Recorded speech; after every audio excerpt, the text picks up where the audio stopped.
नमस्कार विद्यार्थी मित्रांनो, साधू संतांनी आपल्या देशामध्ये आपल्या भूमीमध्ये अध्यात्माचा मार्ग दाखवला।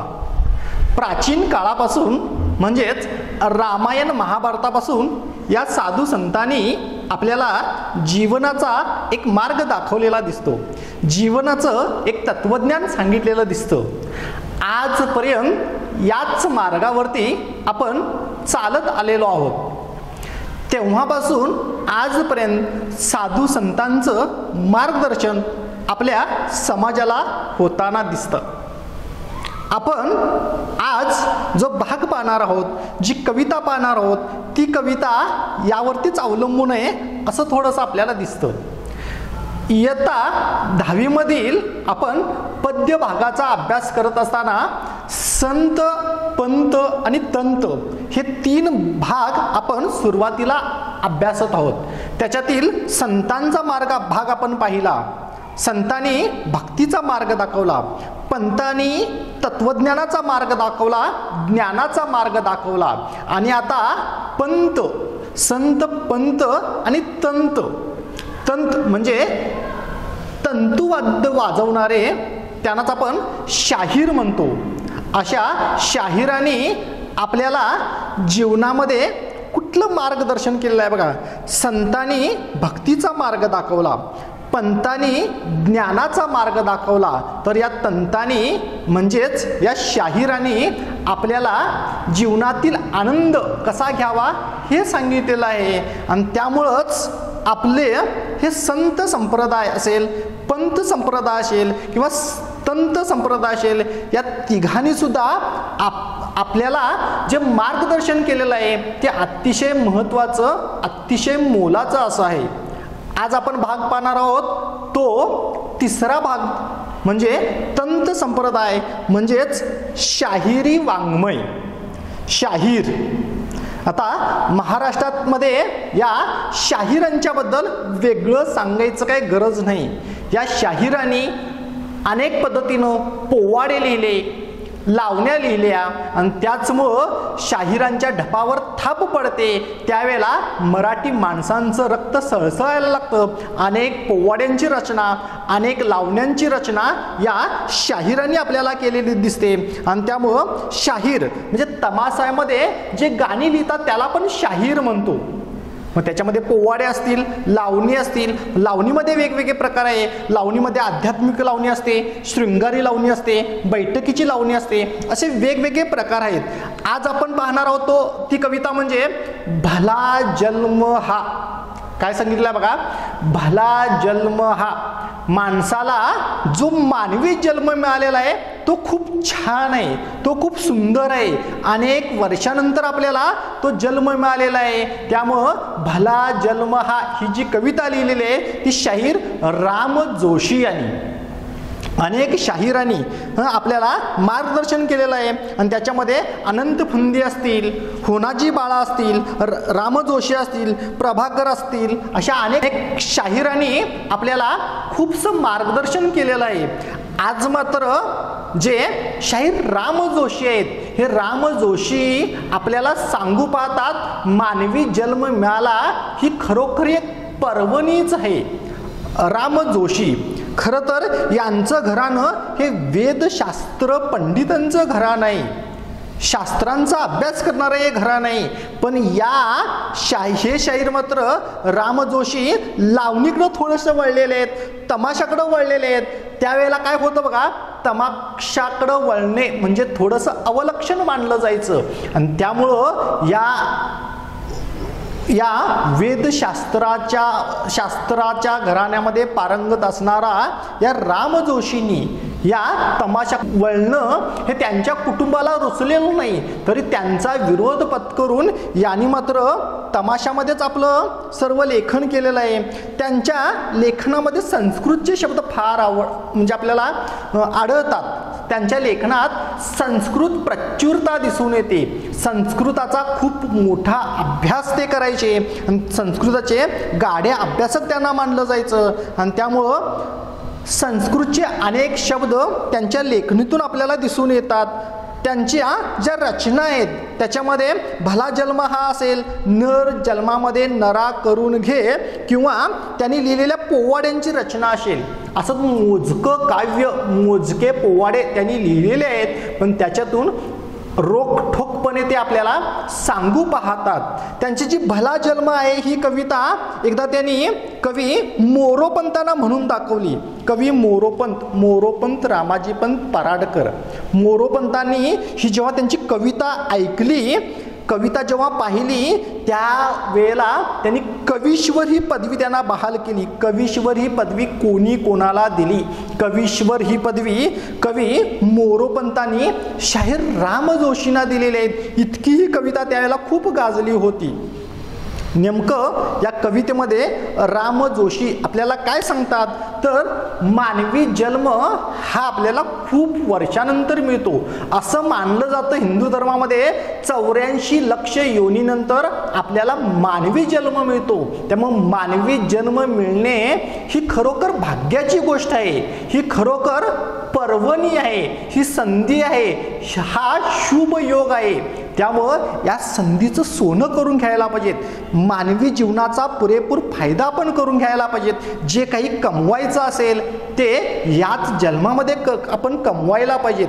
पण काही माणसं मात्र आपल्या जीवनाचा सत्यानाश करून टाकतात, आपल्या जीवनाचं वाटोळं करून टाकतात.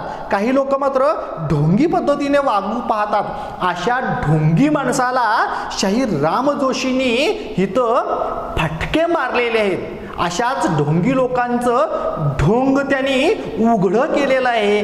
त्यामुळं ही कविता जरी लावणी असली तरी ती शृंगारिक लावणी नाही आहे, ती आध्यात्मिक लावणी आहे. आध्यात्मिक लावणी.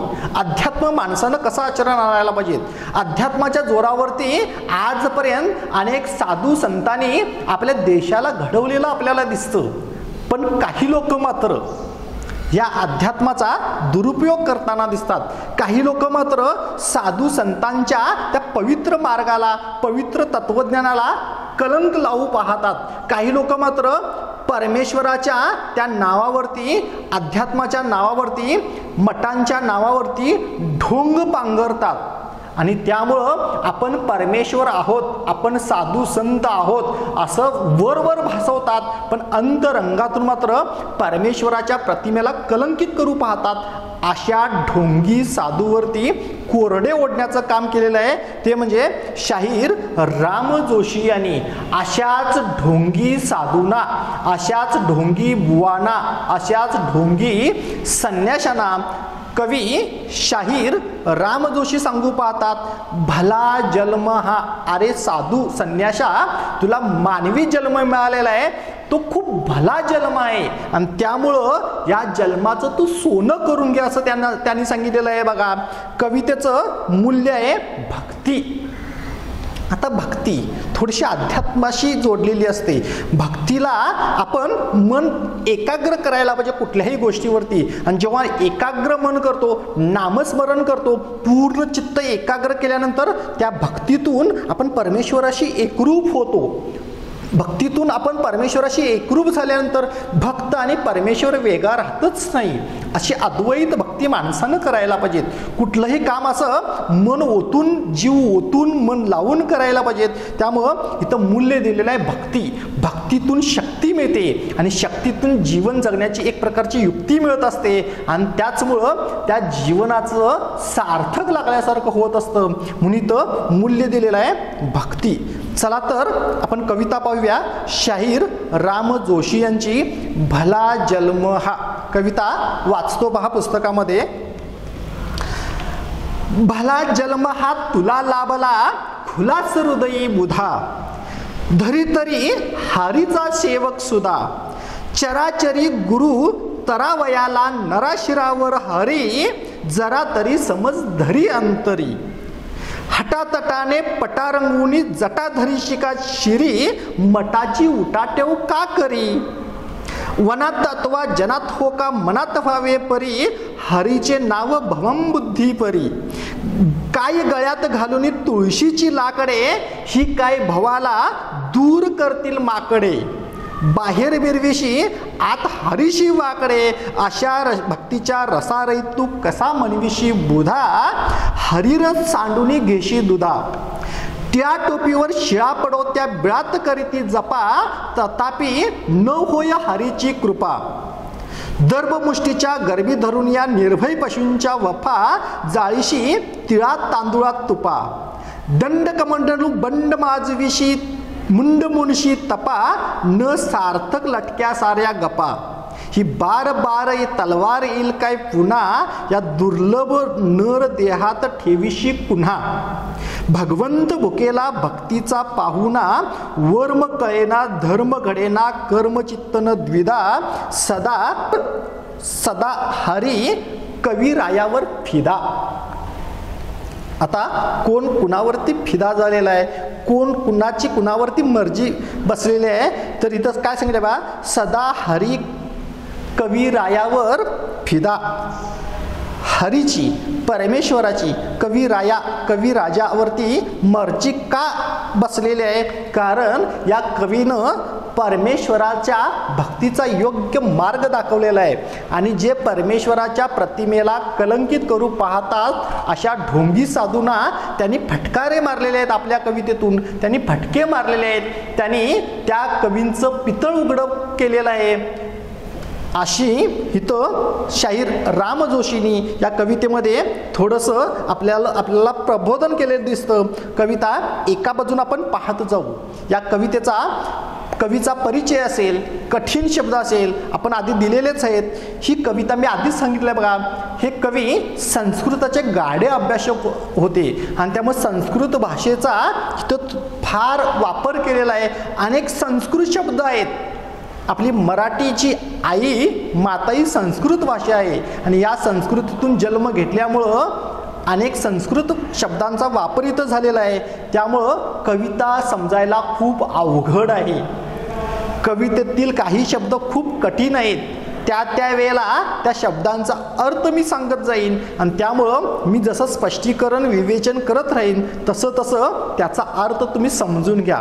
बघा आपण कविता पाहूया.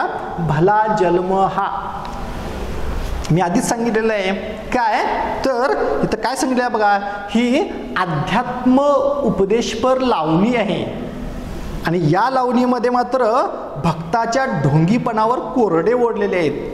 भक्ती करतात पण ढोंगी भक्ती करतात अशा साधू संन्याशावरती कवीनं कोरडे ओढलेले आहेत. आणि त्यामुळं काय म्हटलं आहे बघा, भला जन्म हा तुला लाभला. कुणाला लाभला? संन्याशाला, मानवाला. अरे मानवा, तुला मानवी जन्म मिळाला हा खूप भला जन्म आहे. मी आधीच सांगितलं होतं की 84 लक्ष योनीनंतर मानवाला मानवी जन्म मिळतो. त्यापर्यंत अनेक योनीतून आपलं जन्मांची स्थित्यंतर होत जातात आणि इतक्या लाखो वर्षानंतर मानवी जन्म मिळाला हे खरं तर आपल्याला पर्वणी आहे, ही संधी आहे. त्यामुळे या संधीचं जर सोनं करायचं असेल तर हे मानवा तू लक्षात ठेव की या जन्मातच तू आयुष्याचं सार्थक करून घ्यायचं आहे. म्हणून इथं सांगितलेलं आहे भला जन्म हा तुला लाभला. अरे संन्यासा, तू कसा वागतोस? संन्याशानं काय करायला पाहिजेत? धर्म प्रसार करायला पाहिजेत, भक्तीचा मार्ग लोकांना दाखवायला पाहिजेत, परमेश्वरावरती लीन व्हायला पाहिजेत. पण हे संन्यासा तू मात्र अधर्म करू पाहतोस, तू मात्र वरवर दाखवतोस वेगळं, पण अंतःकरणातून परमेश्वराच्या प्रतिमेला कलंकित करू पाहतोस. त्यामुळे हे ढोंगी संन्यासा काय, भला जन्म हा तुला लाभला, तुला मानवी जन्म मिळाला, हा खूप भली गोष्ट झाली, ही खूप चांगली गोष्ट झाली. खुलाच हृदयी बुधा, खुलास हृदयी बुधा. कसे शब्द आहेत बघा. बुधा म्हणजे शहाणा. खरोखर तू शहाणा असेल तर काय कर, खुलास. खुलास म्हणजे काय, खुलं हो, मन मोकळं कर, मोकळ्या मनानं परमेश्वरावरती भक्ती कर. हृदयी म्हणजे तुझं हृदय आहे, जे हृदयात असतं ते असं सगळ्यांना दाखवत जा. म्हणजे काय, तुझी जी भक्ती आहे आत एक आणि वरती एक असा दुजाभाव तू करू नकोस. परमेश्वरावरती भक्ती करायची असेल तर मोकळ्या मनानं करावं, खुल्या दिलानं करावं. शहाणा खरोखर तू असेल तर काय असेल ती भक्ती, काय असेल ते परमेश्वराचं नामस्मरण मनापासून कर आणि लोकांच्या समोर तुझं ते वर्तन असेल ते असं मोकळ्या पद्धतीनं तू मान म्हटलेलं आहे बघा. खुलास हृदयी बुधा म्हणजे अगदी फूल जसं उमलतं, फुलाचा सुगंध असा सर्वांना मोहित करून टाकतो, तसं तुझं अध्यात्म, तुझी ती भक्ती सगळ्यांना मोहित करून टाकायला पाहिजेत. आपोआप नैसर्गिकपणे तू सगळ्यांना नामस्मरणाचा मार्ग दाखवायला पाहिजेत, पण तू ढोंग करतोस. म्हणून म्हटलं बा, धरी तरी हरीचा सेवक सुधा म्हणजे सरळ. तुला जर खरोखर हरीचा परमेश्वराचा सेवक म्हणून घ्यायचा असेल तर सरळ मार्गाने भक्ती कर. कशी भक्ती करायला पाहिजेत? अगदी सरळ मार्गाने भक्ती करायला पाहिजेत, कारण तू परमेश्वराचा स्वतःला सेवक म्हणून घेतोस. तू जर खरोखर सेवक असेल, तू जर खरोखर संन्यासी असेल तर तू काय कर, जी भक्ती करायला पाहिजेत ती सरळ मार्गाने कर. उगाच वाकड्या मार्गामध्ये तू शिरू नकोस म्हटलेलं आहे बघा. धरी तरी हरीचा सेवक सुद्धा. तू परमेश्वराच्या भक्तीचा सरळ सोपा साधा मार्ग निवड. असं उगाच लोकांना फसवू नको. चराचरी गुरु तरावयाला, नरा शिरावर हरी. अनेक संस्कृत शब्द आहेत, अनेक शब्दातून यमक साधलेले दिसतात बघा. वारंवार काही शब्दांची पुनरावृत्ती होते. कोणता अलंकार होतो बघा, एकच शब्द वाक्यात वारंवार येत असेल, नादानुकरण होत असेल तर कोणता अलंकार होतो सांगा बघू. हां, अगदी बरोबर आहे, अनुप्रास अलंकार. या कवितेमध्ये अनुप्रास अलंकाराची अनेक उदाहरणं आहेत, ती आपणच शोधायची आहेत. बघा, चराचरी गुरु. गुरु कुठं असतो? गुरु मंदिरात असतो? मंदिरात तर असतोच, पण इथं सांगायचं आहे कवीला, गुरु हा चोहोबाजूला असतो. चराचर सृष्टीमध्ये गुरु असतो. उगाच तुझं फसवू नको. फक्त मंदिरात एवढं सेवा करायची आणि बाहेर वाटेल तसं करायचं असं नाही. निशाचर आपण अजिबात व्हायचं नाही. म्हणून म्हटलेलं आहे बघा, चराचरी गुरु ठिकठिकाणी आहे. या निसर्गामध्ये चोहोबाजूला सगळीकडे चराचर सृष्टीमध्ये गुरुचा वास आहे, गुरुचं वास्तव्य आहे. सगळीकडं गुरु परमेश्वर भरून राहिलेला आहे असं म्हणतात. आणि त्यामुळे म्हटलेलं आहे बघा, तरावयाला. कशासाठी आहे तो? तरावयाला, तारणे म्हणजेच वाचवणे, आपला बचाव करण्यासाठी. समजा तू जर योग्य भक्ती करत असेल आणि तुझ्यावरती जर संकट आलेलं असेल, जिथं संकट येईल तिथं परमेश्वर धावतोच. परमेश्वरा सगळीकडं भरभरून राहिलेला आहे आणि त्यामुळं संकटाच्या वेळेला खऱ्या भक्ताच्या पाठीशी परमेश्वर असतोच. कशासाठी? तुला तरावयाला, तुला तुझं तारणहार करण्यासाठी, तुला सांभाळण्यासाठी. नरा शिरावर हरी. नर म्हणजे माणूस, शिरावर डोक्यावर म्हणजे माणसाच्या डोक्यावरती परमेश्वराचं हरीचं छत्र आहे म्हटलेलं आहे बघा. म्हणून म्हटलं आहे नरा शिरावर. शिर म्हणजे डोकं, शिरावर हरी. माणसाच्या मागं, माणसांच्या डोक्यावरती परमेश्वराचं कृपावंत छत्र नेहमी असतं. त्यामुळे अजिबात आपण असं समजायचं नाही देव फक्त मंदिरात आहे, देव फक्त धार्मिक ठिकाणी, असं अजिबात म्हणायचंही नाही. परमेश्वर सगळीकडं आसमंतात भरून राहिलेला आहे. त्यामुळं आपल्याला तारण्यासाठी, वाचवण्यासाठी तो सगळीकडं असतो आणि त्यामुळं आपल्यावरती परमेश्वराचं कृपावंत छत्र आहे हे मात्र तू विसरू नकोस. हे संन्याशा, तू मात्र हे कधीच विसरायचं नाही. जरा तरी समज धरी अंतरी. आता तर अंतकरणामध्ये, अंतरी हृदयामध्ये हे समजून घे. तुला सांगायची वेळ यायला नको पाहिजेत, कारण तू स्वतः परमेश्वराचा सेवक स्वतःला मानून घेतोस. खरोखर तू एक मठ चालवतोस आणि हा मठ चालवत असताना अनेक जण तुझ्यावरती विश्वास ठेवतात. त्यामुळे हे ढोंगी संन्याशा, आता तरी मनामध्ये तू परमेश्वरावरती भक्ती कर. मनापासून म्हटलेलं आहे बघा, जरा तरी समज धरी अंतरी.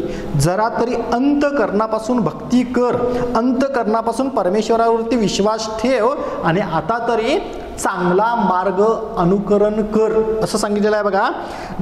हटातटाने पटारंगुनी जटाधरी शिका शिरी. तू काय करतोस? तू ढोंग करतोस. वेगवेगळ्या पद्धतीनं केश रचना, तुझं पोशाखाची रचना तू बदलतोस आणि मीच साधू आहे, मीच संन्यासी आहे, मीच परमेश्वर आहे अशी केश वेशभूषा करतोस आणि लोकांना फसवतोस. ते बिचारी सगळे माणसं ही लोक मात्र तूच साधू तूच संन्यासी म्हणून तुझ्यावर विश्वास ठेवतात आणि तुला भरभरून देत असतात, तू मात्र दुरुपयोग करतोस. कधी ना कधी हे तुला भोगावंच लागणार आहे. हटातटाने म्हणजे काय बघा, हट्ट करून कष्ट करून तू काय काय करतोस, कशासाठी हट्ट करतोस, कशासाठी तर तुझं रूप पालटण्यासाठी. तुझ्या जटा आहेत डोक्यावरती, तुझे जे केस आहेत ते साधू संताचे संन्यासाचे दाखवण्यासाठी तू काय करतोस, हटातटाने अगदी हट्ट करून कष्टाने पटारंगुनी, पटा म्हणजे वस्त्र, तुझं वस्त्र रंगवतोस. साधू संतांचं कसा वेश असतो बघा, केशरी भगव वस्त्र असं तू परिधान करतोस आणि तुझ्या जटा लांब वाढवतोस. तुझ्या मस्तकी तो संतांचा टिळा असतो आणि त्यामुळं साधू संन्यासाचं तू ढोंग करतोस, सोंग करतोस. त्यामुळं तू असं ढोंग सोंग करून लोकांना फसवतोस. जटा रंगवूनी धरिशिका शिरी, तुझं डोकं कसं करतोस, तुझं सगळा पेहराव तू बदलतोस. अगदी हट्ट करून कष्ट करून तू तुझे कपडे असेल, तुझे केश रचना असेल, तुझी वेशभूषा असेल, सगळं तू रंगवतोस आणि मी साधू संन्यासी आहे हे तू दाखवतोस आणि तपश्चर्या करतोस, अंगाला भस्म लावतोस. म्हटलेलं आहे बघा, अंगा लावून या राख डोळे झाकुनी करती पाप. कुणी म्हटलेलं आहे बघा, आपले तुकाराम महाराजांनी सांगितलेलं आहे. काही लोक मात्र अंगा लावून या राख डोळे झाकुनी करीती पाप, अशी पाप करत असतात आणि तू सुद्धा त्यातलाच एक आहेस. त्यामुळे हे ढोंगी संन्यासा काय म्हटलं पाहिजे, मठाची उटाटेव का करी. मठाच्या भानगडी कशासाठी करतोस, पैशासाठी, धन दौलतीसाठी हे सगळं ढोंग करतोस, बिचाऱ्या लोकांना फसवतोस. एवढं तू संन्यासाचं रोपडं पांघरून घेतोस आणि मठ आणि या मठाच्या वरती तू राजकारण करू पाहतोस, पैसा जमवू पाहतोस, अनेक लोकांच्या वरती अत्याचार करू पाहतोस, स्त्रियांच्या वरती तू अत्याचार करू पाहतोस आणि त्यामुळं तुझं जे अध्यात्माचं ढोंग आहे ते आता उघडं पाडणार आहे. मी असं सांगितलेलं आहे बघा, मठाची उटाटेव का करी. मठाची उटाटेव कशाला करतोस आणि आता तरी सत्याच्या मार्गाचं अनुकरण कर, उगाच या भानगडीमध्ये पडू नको, असं शाहीर राम जोशी त्या ढोंगी संन्यासाला सांगू पाहतात. वनात अथवा जनात हो का मनात व्हावे परी. लोक कुठं कुठं भक्ती करत असतात बघा दाखवण्यासाठी. अनेक ठिकाणी अध्यात्म केलो असं लोक दाखवतात. इथं काय म्हटलेलं आहे बघा, वनात अथवा जनात हो का. काही लोक मात्र वनामध्ये जाऊन तपश्चर्या करत बसतात. आपण पूर्वी रामायण महाभारतामध्ये पाहिलेलंच आहे बघा, वनात कित्येक वर्ष ते नामस्मरण करत असतात, तपश्चर्या करत असतात आणि अशा उग्र तपश्चर्येनंतर त्यांना परमेश्वर प्राप्त होतो, परमेश्वराचं दर्शन होतं.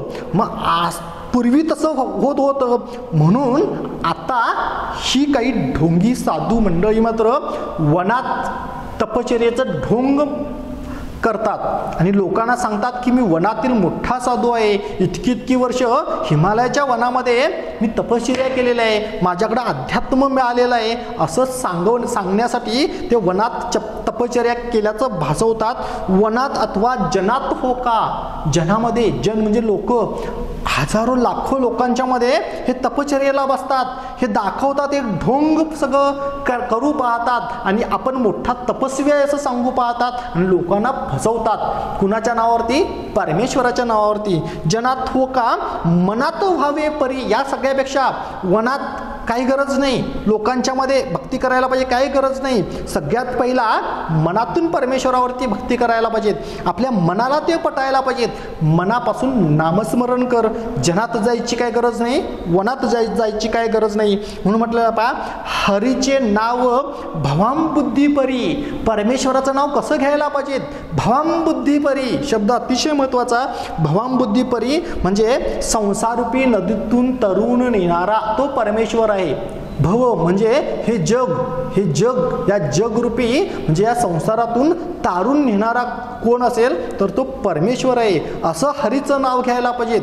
परमेश्वराचं नाव कसं घ्यायला पाहिजेत, या संसाररूपी सागरातून तारणारा तो परमेश्वर आहे असं हरीचं नाव आपण घ्यायला पाहिजेत.